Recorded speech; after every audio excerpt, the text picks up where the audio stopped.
The mist didn't so much cling to the swamp as it was the swamp.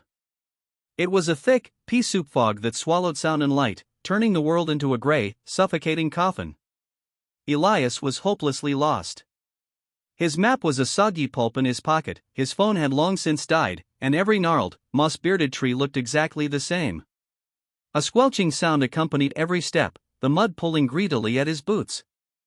The air was a foul cocktail of decay and stagnant water, so thick he could taste the rot on his tongue. He'd heard the local tales, of course, whispers of a recluse, an ogre in the swamp. Children's stories.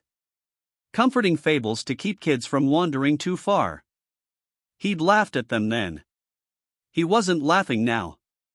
A low, guttural rumble vibrated through the soles of his feet, so deep it felt more like a seismic shift than a sound. Elias froze, his heart hammering against his ribs.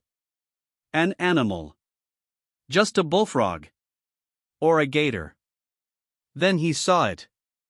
A shape, colossal and misshapen, silhouetted against the deeper gloom. It was slumped on a throne of knotted roots and packed earth, surrounded by the picked-clean bones of things. The size of it was all wrong, a mountain of grimacing flesh and power. This was no children's storybook ogre. This was a primal thing, a predator that had evolved in the dark, wet heart of the world. Its head was massive, its ears like ragged sails. But it was the mouth that held Elias's terror, a wide, lipless gash that seemed to split the face in two. And it was slowly opening. The low rumble came again, resolving into a voice that was like boulders grinding together in a deep cave. It was a sound of deep, profound satisfaction. The sound of a gourmet smelling a feast being prepared. Elias tried to run. His body, locked in pure primal fear, refused the command. He could only watch as the monstrous form shifted, the ground trembling with its movement. It wasn't fast. It didn't need to be.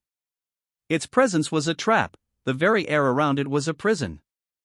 A colossal, three-fingered hand, caked in mud and things Elias didn't want to identify, reached out.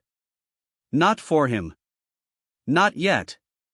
It plucked a large, pale mushroom from a nearby log and brought it to that horrifying mouth. Crunch.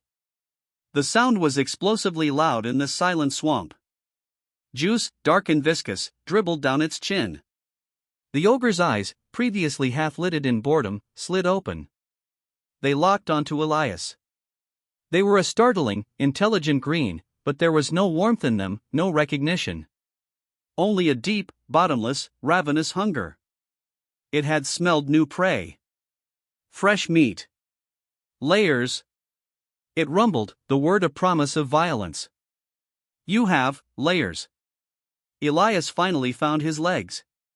He turned to flee, a scream trapped in his throat. He managed 2 stumbling steps before the world upended. A vine, or perhaps a root he'd dislodged, snagged his ankle and he fell face-first into the icy, foul water. He sputtered, pushing himself up, the cold a shock to his system. When he wiped the mud from his eyes, the ogre was standing. It towered, a skyscraper of nightmare flesh, blocking out what little light remained. The friendly giant of the films was a lie. This was the truth, a patient, ancient hunger that had been waiting just for him.